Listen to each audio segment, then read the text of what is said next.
Una altra qüestió que també preocupa i molt a la gent als carrers és la caiguda imparable de l'IPC i la deflació econòmica. Què n'assumeix això? No ho sé. Segons m'han escrit en aquest paper, des que va començar la crisi econòmica els preus dels productes no han parat de baixar a Espanya. Quins productes, es preguntaran? A mi què m'explicais? El cas és que els preus han baixat molt durant els últims 8 mesos i punt.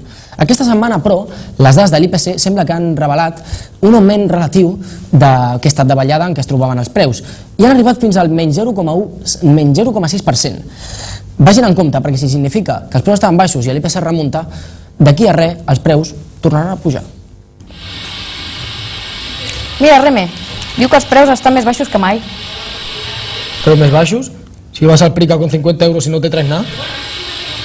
Que no, que el IPC, que està més baix. IPC, Manoli, ¿qué es el IPC?